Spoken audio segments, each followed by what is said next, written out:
Hello everyone, welcome to Doer. The today's topic of discussion is going to be NIPER 2020. Approximately 40 days are remaining for this particular exam. It's on 25th of July 2020. So the important topics are going to be highlighted along with time management and how to actually approach this particular exam within 40 days of time. That is what all this video is all about.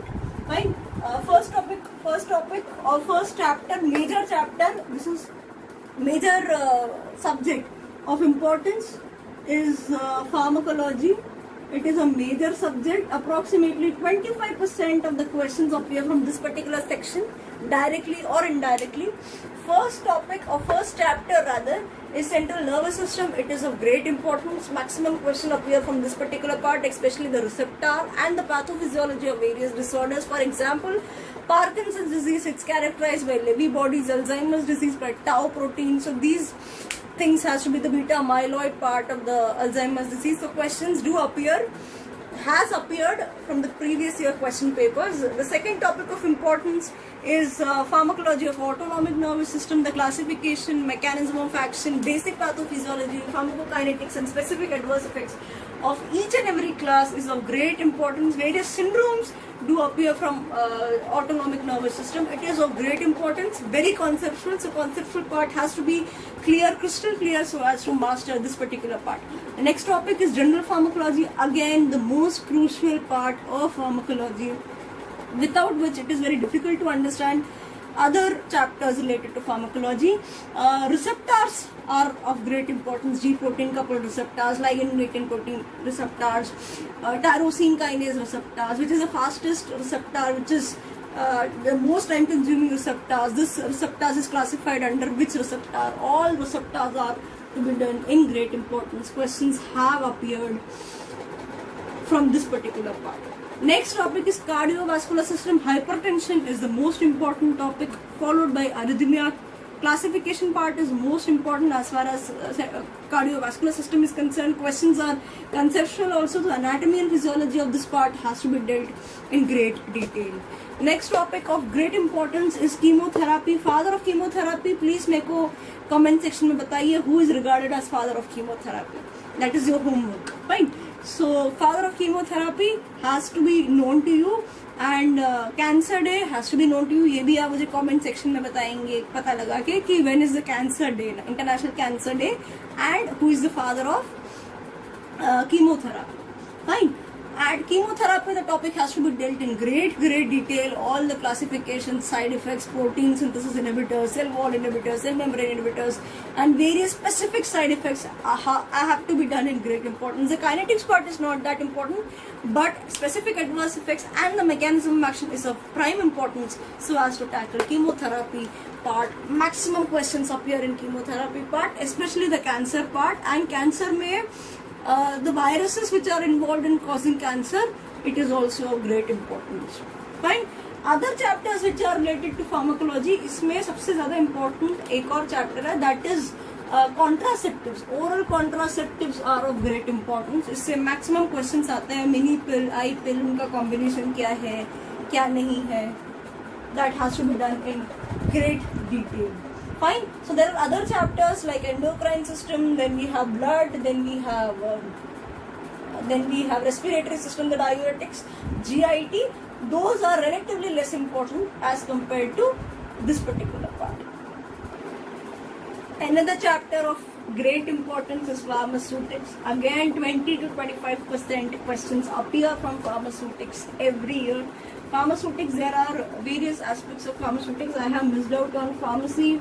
Physical pharmacy, it is again of great importance. Physical pharmacy, all the basic principle is of great importance of all the instruments. For example, counter method से क्या निकाल सकते हैं, Anderson pipette में pipette का length कितना है, all this stuff has to be known very thoroughly. Questions do appear. It's a very important subject. And then coming to 20 to 25% questions are from pharmaceutics part, so it is of prime importance, like pharmacology part. Coming to pharma technology part, very important aspects: tablets, capsules, aerosols, sterile products, and pre-formulations. These are the most important prime chapters which are to be dealt very thoroughly so as to counter this particular section. इसमें क्या पढ़ना है? Manufacturing part, like अगर हम tablets में जाए तो dry granulation, wait granulation, ये सब आपको अच्छी तरह पता होने चाहिए. उसका एडवांटेज क्या है, डिसएडवांटेज क्या है, क्या यूज करते हैं, वो सब. देन कैप्सूल्स में भी आपको मैन्युफैक्चरिंग पार्ट के रोटोफिल, एगो जेल, ये सब क्या फिल करने के लिए यूज होता है, ये सब आपको पता होने चाहिए. टैबलेट्स की डिफेक्ट्स पता होने चाहिए, टैबलेट्स की इवैल्यूएशन पता होना चाहिए कि वेट वेरिएशन टेस्ट हो गया, which is the official test like weight variation test, distribution test. Then we have hardness is an unofficial test which has to be done. ये सब आपको बहुत अच्छी तरह से पता होना चाहिए. और वेट वेरिएशन के रेंजेस भी बहुत थॉरोली पता होने चाहिए. आपको कैलकुलेशन पार्ट में आपको आ सकता है according to IP, according to BP. Posology I have missed out on. Posology is another important part. इसमें से डिलिंग्स फॉर्मूला, फ्राइड्स फॉर्मूला, ये वाला part, alligation part, this has to be dealt very in great detail. 2 questions do appear, 2 to 3 questions appear, and it's a very scoring part also. Maximum marks can be fetched out of this particular topic. Coming back to my pharma tech part, में I was talking about manufacturing part of capsules, एगोजेल, रोटोफिल, ये सब techniques के बाद आप defects में आते हो. Tablets के डिफेक्ट्स क्या क्या है, capping and lamination, sticking and picking. Then there is film defects also like orange peel effect, and these things are to be done in great detail. Evaluation parameters, again it has to be done in great detail. Dissolution methods have to be done in great detail. Then content uniformity has to be done in great detail. Advantages, general disadvantages, ये बहुत easy है, आप सब कर ही लेंगे, मेरे को ऐसा लगता है. Classification part of tablets, it has to be done like basic conventional tablets, then film coated tablets, उसके एडवांटेज क्या है, शुगर कोटेड टैबलेट्स, उसके एडवांटेज क्या है, ऐसे करके देयर इज अ क्लासिफिकेशन. लैकमैन में बहुत अच्छी तरह दिया हुआ है, वो आपको करना पड़ेगा. Fine. Now next topic that I have to cater is aerosols. Aerosols का again there is no much classification. General advantages and disadvantage that there is accuracy in dosage form, stability profile is relatively higher. Then localized effect can be anticipated better. ये सब evaluation part, that flame part, flame projection and flammability, उसमें tab open cup apparatus है, उसके बारे में कि वो किस में यूज होता है, वो evaluation part में आ जाएगा. फिजिको केमिकल पैरामीटर्स, वो सब करना है. डिफेक्ट्स नहीं है. And manufacturing there is pressure filling, and there is another kind of filling, that is cold filling, which has to be done in great detail. Sterile products, very vast chapter of prime importance. A lot of questions do appear in this. Water for injection, sterile water for injection, इन सब के definitions along with इनका difference बहुत अच्छी तरह पता होना चाहिए. Pre-formulation, again a very important chapter which has to be done in great detail so as to understand all other chapters thoroughly. Fine. Now comes biopharmaceutics. Biopharmaceutics again very important so as to score well in NIPER examination. ADME, that is pharmacokinetics, has to be done in great detail. Various mechanisms of absorption बहुत important है. Metabolism में liver का क्या, cytochrome P450 और various microsomal enzymes, उनका पता होना बहुत ज़रूरी है. एक्सक्रीशन में अगर किडनी खराब हो जाती है तो क्या करना है, ये पता होना ज़रूरी है. फार्माकोडायनेमिक्स में क्या करना है,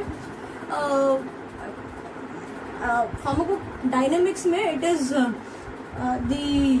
maximum safe concentration, minimum effective concentration, ये सब पता होना बहुत जरूरी है. AUMC, AUC, ये सब पता होना बहुत जरूरी है. वेरियस इक्वेशंस है और इस इक्वेशन से आपको न्यूमेरिकल्स आ सकते हैं pertaining to AUC, AUMC. Volume of distribution से भी क्वेश्चंस आते हैं, TR से भी क्वेश्चंस आते हैं, तो this part has to be thorough. Plasma protein binding से भी क्वेश्चन आता है, उससे साइड इफेक्ट्स कोरिलेट होते हैं. And models, that is compartmental and non compartmental and physiological models, ये सब आपको पता होने चाहिए very thoroughly so as to score maximum in NIPER. Next topic is organic chemistry. Again very important chapters. 15% question organic से आते हैं, उससे ज्यादा भी हो सकते हैं, but on an average 15% to 20% questions appear from this particular part. Isomerism, very important. Maximum questions appear from isomerism, stereochemistry and GOC and name reactions. इनमें से maximum questions आते हैं. name reactions 11-12 के NCERT तो करना ही करना है, और जो आपके करिकुलम में जो जितने भी name reactions है उसके reagents है वो सब करना है. reagents में अलग से oxidizing agents and reducing agents जो है that has to be dealt, उसकी specificity ये सब करना है.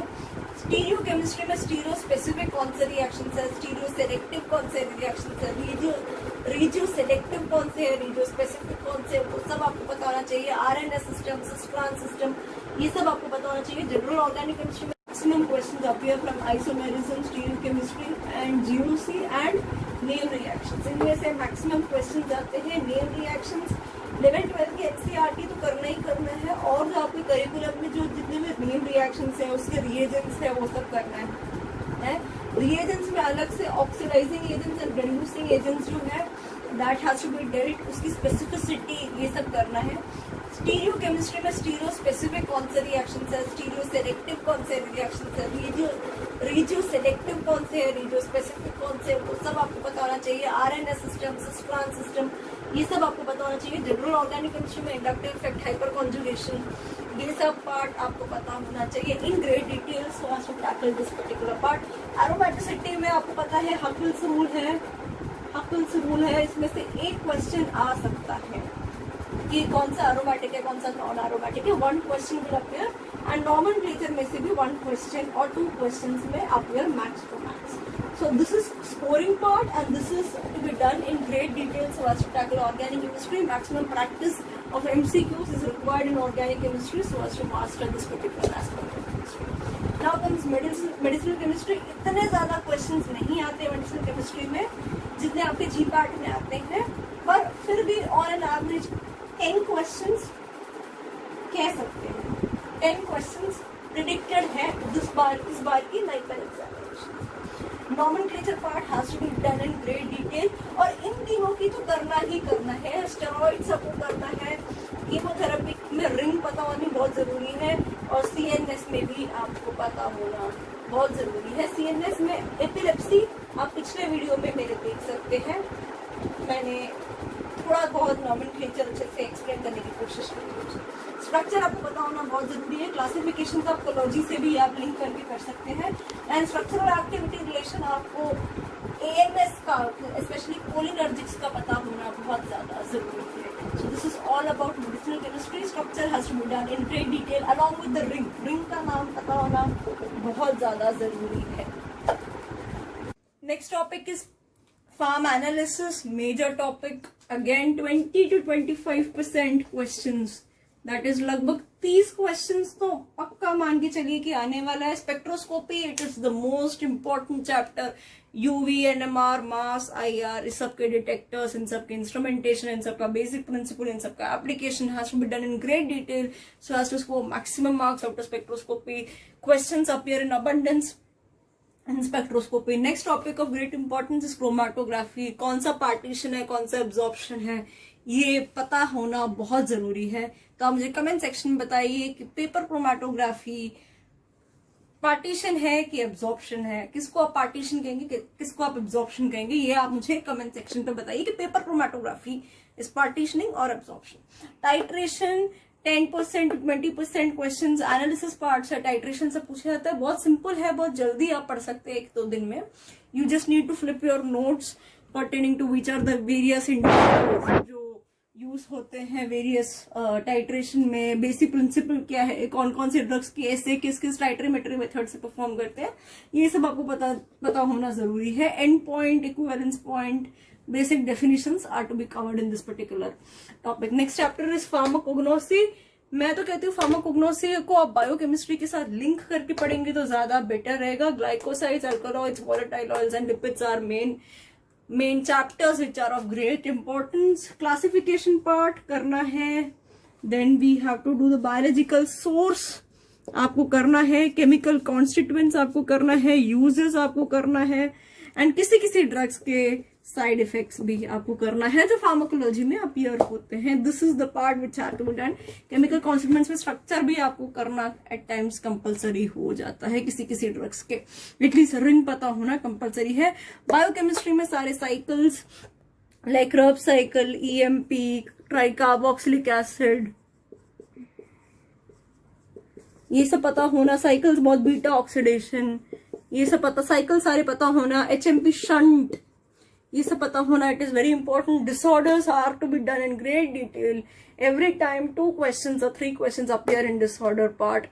And enzymes chapter, enzyme kinetics, ये सब पता होना. competitive inhibition, non-competitive inhibition, ये सब पता होना. It is of great importance. Carbohydrate chapter basics are to be known in great detail. Proteins and amino acids, इसमें यूरिया साइकिल जो है it is of great importance. आप मुझे कमेंट सेक्शन में प्लीज बताइए कि यूरिया साइकिल कहाँ पे होता है सेल के, किस पार्ट में यूरिया साइकिल होता है.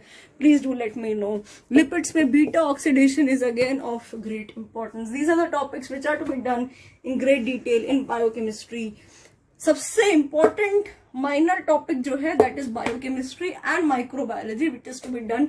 बैक्टीरिया एंड वायरस से क्वेश्चंस आ सकते हैं. कोरोना वायरस के बारे में आप प्लीज डिटेल में पढ़कर जाइए. Questions might appear in this NIPER 2020.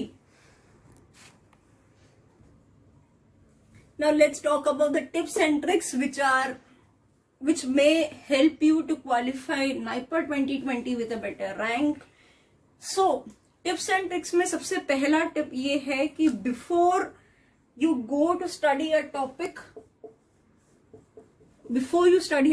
before मैं बताना चाहूंगी, ड्यूरिंग में बताना चाहूंगी एंड आफ्टर में बताना चाहूंगी. I will categorise it into 3 parts. ठीक है. For example if I am studying about cardiovascular का pharmacology, so try to read anatomy and physiology of cardiovascular system.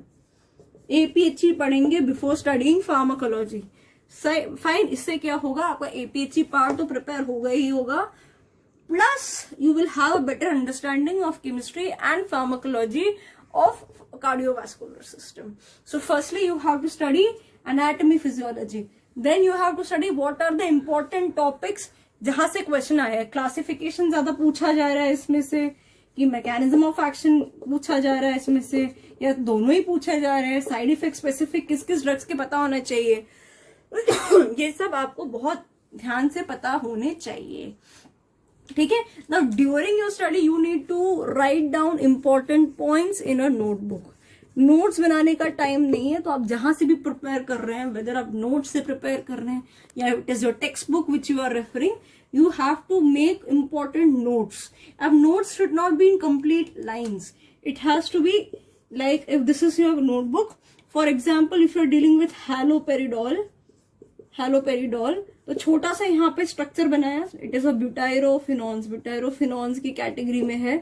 Then आपने इसका स्पेसिफिक साइड इफेक्ट्स लिखा, then इसका काइनेटिक्स लिखा एक एक वर्ड में एंड छोड़ दिया. You have to prepare important points के नोट्स आपको प्रिपेयर करने हैं so that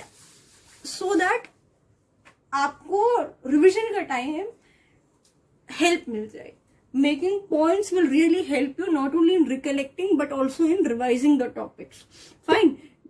Now during your study, if you want to enhance your memory or if you want to learn in an effective manner, आपसे याद होने में problem होती है, तो you can use Pomodoro technique. You can use Pomodoro technique. इस technique में क्या करना है, you study for 25 minutes and then take a short break. Then again you study for 25 minutes by keeping an alarm. Fine. And then you take 5-minute break. And after doing this 2-3 slots के बाद you take a long break of 30 minutes. It is scientifically proven that by doing this, your retention span enhances. And after you study, within that particular week, you should revise CVS. अगर आप first for example जुलाई को, जैसे 1 जुलाई बहुत delay हो जाएगा, CVS start करते हो, तो विद इन 3rd जुलाई या with in a week week आपको इसे रिवाइज करना ही पड़ेगा। ये पॉइंट्स देख लो या उस बुक को जल्दी से आप रीड कर लो विद इन 30 minutes और सो। Just read those important topics so that your retention, your what do you say, you are able to retain it for a longer period of time. For example hippocampus जो है आपके part का, brain का part है ये hippocampus, it is responsible for long term memory, long term memory. Fine. So यहाँ पे आपको आपकी चीजें फीड करनी है, शॉर्ट टर्म मेमोरी नहीं रखना है। You need to feed your information to this part for which you require repeated revision. Fine. ना फाइनल चीज मैं आपको बोलने वाली हूँ कि एमसीक्यूज प्रैक्टिस करते रहिएगा। After every topic take a small section of MCQ section अपने लिए रखते रहिएगा, where you practice at least minimum 10 MCQs of that particular topic so that आपका कॉन्फिडेंस गेन होगा, सब्जेक्ट डेप्थ एनहांस होगा, सिली मिस्टेक्स रिड्यूस हो जाएंगे। So MCQs are very important so as to tackle any competitive exam, and NIPER also demands series of practice of MCQs. ये इतना ही है। कहाँ से करना है? NIPER कंपेनियन करके एक बुक है, यहाँ पे आपको अच्छे क्वेश्चंस मिल जाएंगे।